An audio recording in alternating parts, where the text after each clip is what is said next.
Welcome back to Writers Through History. It is a pleasure to see you, and I'm really happy to you made it back with me. Today's author in history is writer and father of science fiction, Jules Verne. He is truly the foundation of what we see today as science fiction, and he left quite a legacy in literature and what we see today as technology and things that we are seeing others strive for, even with the opportunities around us. So, getting started on his life, Jules Gabriel Verne was born to Pierre Verne and Sophie Verne in Nantes, France in 1828. He started off with a very fascinating and complex foundation to life. On one hand, his father is a by the book legal professional. He is the kind of person that will tell you how it is and what his expectations are of the situation and circumstance, and there was never room for his son to wonder what was expected of him. And on the other hand, his mother, Sophie, came from a nautical family. They were navigators and shipbuilders. They were adventurers in Jules's eyes. They were aware of things that he could only dream of. He thrived in this small port city, getting to experience life with sailors around and the harbor that brought in goods and resources from all over the world. And it was described anyway at the time as a feast for the senses and really fed the young imagination that Jules had at the time. Being that he was part of an upper middle class family, he had a comfortable upbringing in general. He had a quality education. He had opportunities that a lot of young men his age may or may not have had. He was supported through his social status, but he was also supported through his location. His imagination was cultivated because growing up in Nantes, the major port city, this location on the Loire River gave Jules so much time to watch the ships come in and out, to see what those goods were that it was bringing in, but more importantly, to hear the adventures of the sailors, to hear the things that pushed them and inspired them to continue to go out on the seas. And this just cultivated a curiosity and a fascination in Jules, so much so that at 11 years old, he attempted to get himself stowed away in one of the long distance ships and head out on adventure like Pokemon Hunter, in this case, for adventure. He wanted to be a cabin boy in a long distance vessel and never return to Natas as a young man. However, as the story goes, his father found him and caught him and made him promise not to travel except in his own imagination. Needless to say, I think we have all benefited from that promise. But he kept his word for the longest time as a child. He did keep his word. He did everything his father wanted. He thrived in every possible way. Uh, he encountered what his dream was for the start, and then he encountered what his father saw and expected of him, and eventually chose to follow what was expected of him. And eventually, he went to Paris. In 1849, he earned his degree in law. And during this time, it was common for the family to continue to support you in well into your adulthood until such time as you can support them.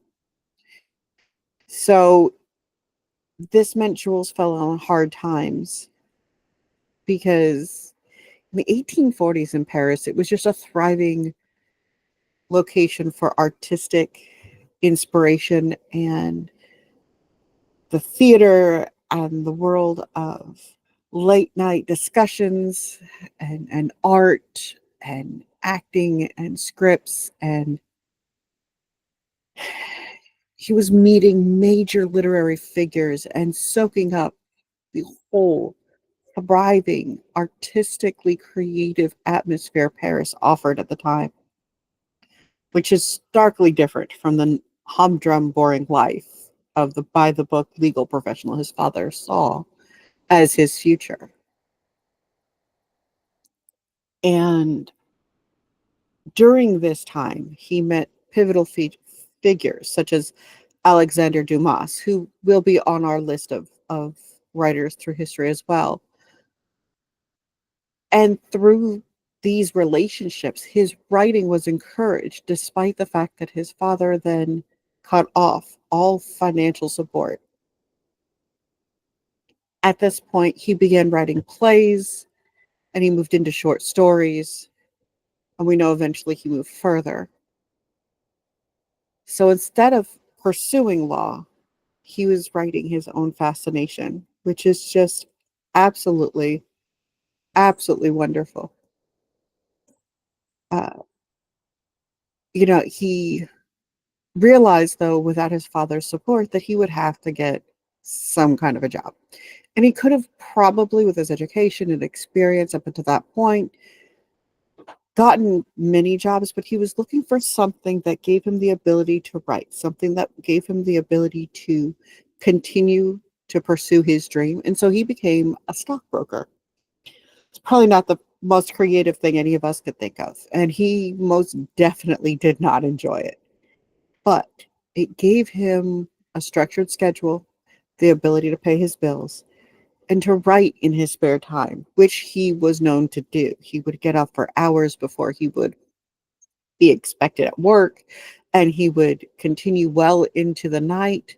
And while he was definitely struggling with something that he really did not love doing, it gave him the discipline and the focus and the determination to accomplish his goals.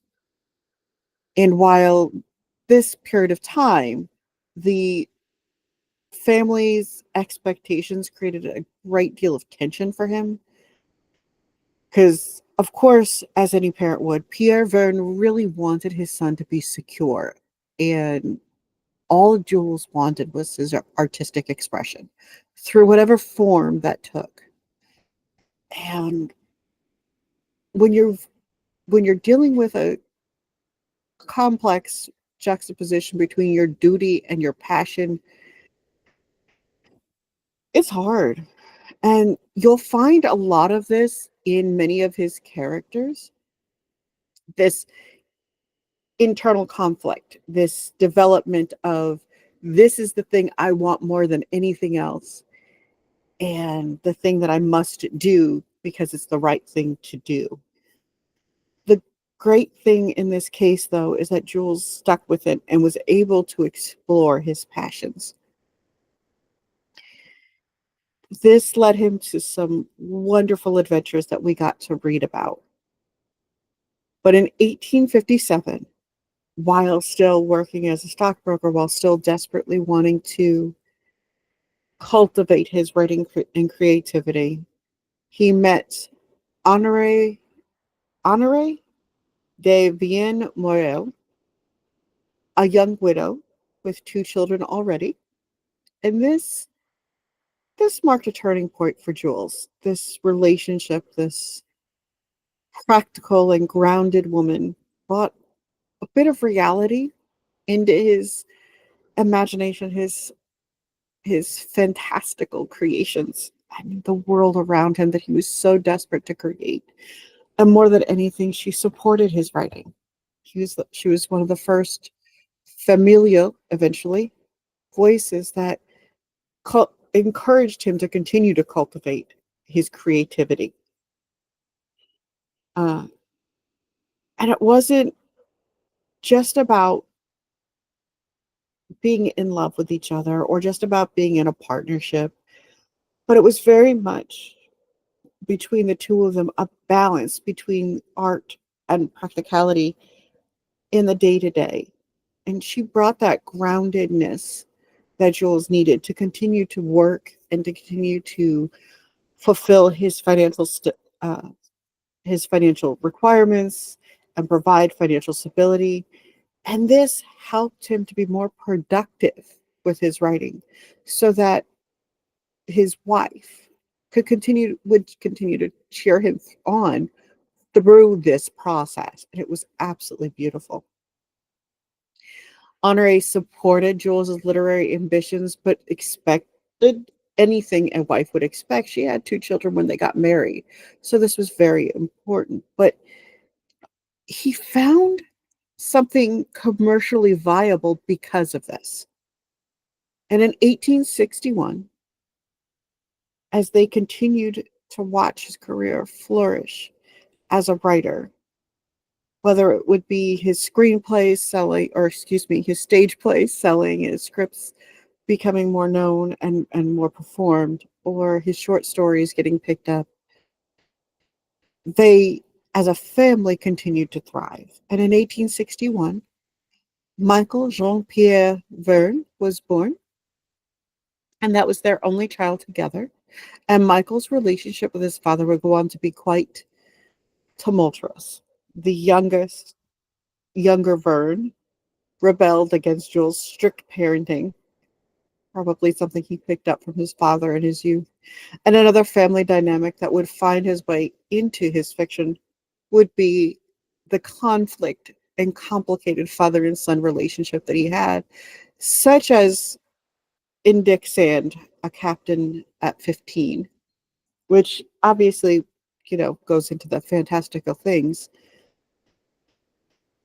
But it was absolutely, absolutely incredible for him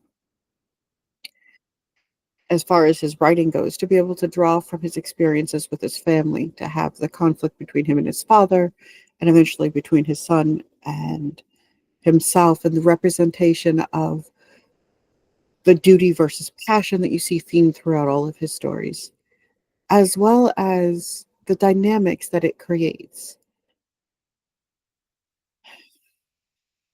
So in 1862, Jules Verne met Pierre-Jules Hetzel, who was a publisher that very quickly recognized his talent. And at this point, Hetzel offered Verne a long-term contract. It did require significant revisions in his first manuscript. And from there, they created a real partnership for both of their benefit and both of their career.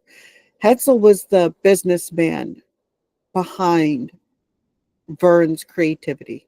He was a literary visionary himself, and he published Verne, but he did so while helping him refine his ideas to make his science more accessible, more tangible for those of us who do not, or those who did not encounter some of these things that laid the foundation for Verne's creativity and ideas, to interject a certain moral and educational element into the adventures. They were said to have had many lively debates and sometimes some pretty heated disagreements. But in the end, they shared the goal of exploring these literary worlds that Verne was creating and truly bring out this extraordinary vision to the world. And this 1862 meeting led to a 40-year collaboration that would ultimately shape Verne's entire literary output and transform publishing as to something much closer to what we know it as traditional for today. Hetzel's vision was to create a series called Voyages Extraordinaire with the goal of outlining all geological, physical, astronomical knowledge amassed by modern science, recounting it in an entertaining and picturesque format. In essence, he wanted to be able to tell the history of the universe, but he wanted to do this through Jules Verne's exceptional talent and ability. And as you can see in the video, I do apologize. There is a cat trying to decide whether she's going to sit on my shoulder or jump over the back of my chair. But I digress. In 1863, 5 Weeks in a Balloon was published and became an immediate success. The African adventure tale combines scientific facts with a thrilling narrative, a formula that would define Verne's work.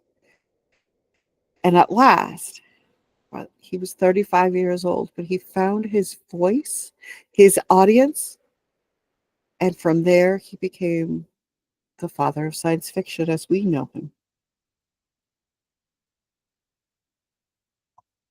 Between 1864 and 1870, he produced some of the most enduring masterpieces in science fiction history or literary creations.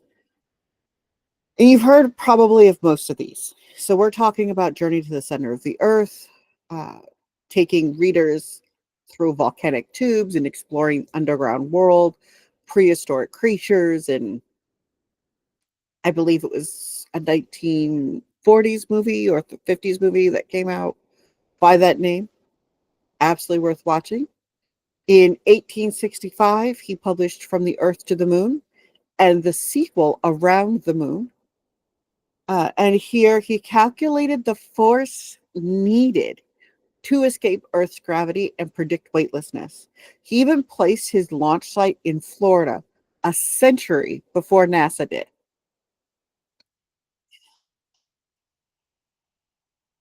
When the Apollo 11 landed on the moon in 1969, the astronauts cited Verne as their inspiration.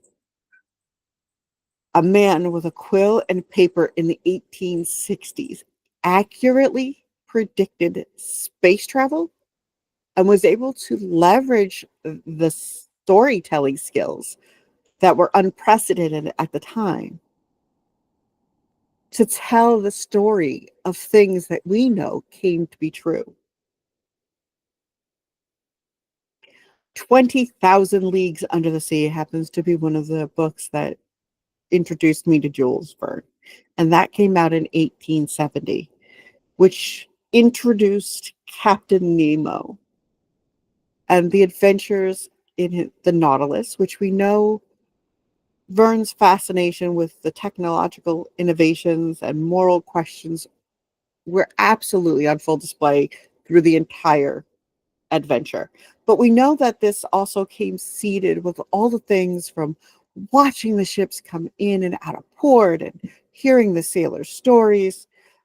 And while Nemo was 100% a scientific genius, he was also seeking revenge against oppressive powers, which kind of reflects on the tone of revolution, definitely at the time. And it showed his own personal conflicts about the role of science in society. And it made it absolutely incredible to the imagination and eventually led to the really advanced uh, submarines that we have today, although they still don't look anything like the Nautilus. Around the World in 80 Days. If you haven't read that one, you should go and get that for sure, without question. And it was published originally in 1873. This was followed Phineas Fogg on a global race against time.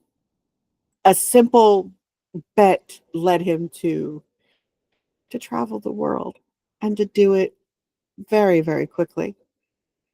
And it remains quite popular. Uh,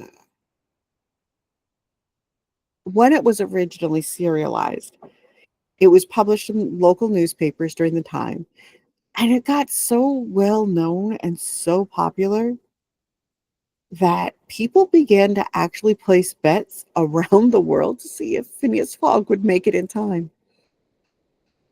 That's an incredible skill for somebody to have accomplished. in a piece of serialized fiction in a newspaper that came out weekly or whatever frequency that paper published the sections of his book. I knew much of his work was serialized. I had no idea that so many people got invested in Jules Verne this way until I was doing my research and read it in the uh, biography that I read about him, and some of the other tidbits that I've been able to find in my research. And it just really speaks to the kind of skill the man has. And of course, while he's thriving, his family life stabilizes. The success of his books provide both financial security and creativity fosters a personal pride that he should absolutely have had. At this point, he purchased a series of increasingly larger yachts. As we know, he may not have been able to go out on adventure, but he was so happy to be able to go out on the sea as an adult. Saint Michael each was the name he consistently named his yachts after his son, and the vessels allowed him to travel around Europe and gather further inspiration. It allowed him to engage in his own adventures. Sailing excursions became a way for him to experience some of the things that he wrote about, although never as extreme as his characters, because what author do you know that gets to live the crazy life we create for our characters? It's probably a good thing we don't. That could be traumatic. Um, Jules Verne was so revolutionary for his time. Fantasy, whimsical, magical, incredible things were there and more popular, more well known. But Verne took these incredibly adventurous tales and grounded them in scientific possibility. And he did the work necessary to make those somewhat realistic. And I do say somewhat. We are dealing with things that even today, with today's technology, we couldn't accomplish. But that didn't stop him from creating these things. He really scoured scientific journals. He made sure that he was up on all the scientific research of the time, really wanted to have a foundation for creating his work that was bound by the laws of science as he knew it at the time. And I know many science fiction authors today continue to pursue his standard, to continue to pursue that level of research before their creations are released into the world and even throughout. His personal library was said to contain volumes upon volumes of books on every known scientific discipline at the time, and that he carefully organized them by subject. And throughout time, family eventually recalled him spending hours verifying details down to the most minor thing. It could be the depth of the ocean, it could be the precise distance between two known cities. Uh, it became it became a drive for his creative nature to identify these details and to make them as specific as he could. The Verne family home became a workshop of the imagination, fueled by maps and reference books stacked high, but also all the writing implements of the day and the newspapers and a variety of just truly creative things. Michael, his, Jules' son, would later mention about how completely absorbed in his research Jules would become, sometimes forgetting to eat or get to an appointment. I'm sure there's no authors listening to this right now that could relate, right? It's it was important to him to make sure that he had the most detailed technical aspects under under his thumb as he was writing. He needed to know that his verification of science applied to what he was doing. And success, it only helped so far. And in 1866, his troubled nephew Gaston was suffering from mental illness. And unfortunately, he shot Jules Verne twice. One got lodged in Verne's leg, leaving him with a permanent limp. This traumatic event, combined with the deaths of both his mother and Hetzel, his publisher and friend, marked a darker turn that was seen in Jules's writing, but also throughout his life and to those who loved him so much. Robert the Conqueror, master of the world, and lighthouse at the end of the world. And I've seen the lighthouse at the end of the world, and I can tell you it's a very difficult read for me because you could feel it. But it really left, questioning things of whether technology would benefit humanity as he experienced these losses and really struggled to come to terms with the things that he was dealing with. The shift reflected both the trauma and turmoil he was going through, but also what he was beginning to see as misuse of science. And this led him to become more involved in the politics. And he served on the city council in Amiens, sorry, uh, for 15 years, advocating for the progressive reforms while continuing to write at a remarkable pace. He would average 2 novels a year well into his 70s. Absolutely tireless dedication to his craft, absolutely relentlessly creative. And by the time Jules Verne came to the end of his career, he had written and released 60 novels. 60, not 60 short stories. We're just talking about his novels. We're not talking about the scripts he wrote early on to help pay the bills. We're talking about 60 handwritten, initially, novels. And we know for a fact that his creations went on to inspire the science and the travels to the moon and the creation of the submarine, and generations of readers and authors that followed him continued to thrive because of what he created and he left for us. In Ammons, he continued to write even despite failing health, but worse, failing eyesight. And on March 24th, 1905, at 77 years old, Jules Verne passed away of diabetes-related complications. His son Michael took charge of his literary estate, completing several of the manuscripts for his father and ensuring that his father's legacy would continue long after he passed.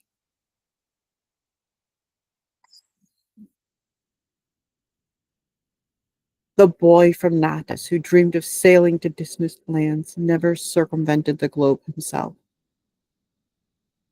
But his words continue to leave millions of readers in awe of the journeys and extraordinary accomplishments of his characters and the voyage that he desperately wanted to take. He took every reader on.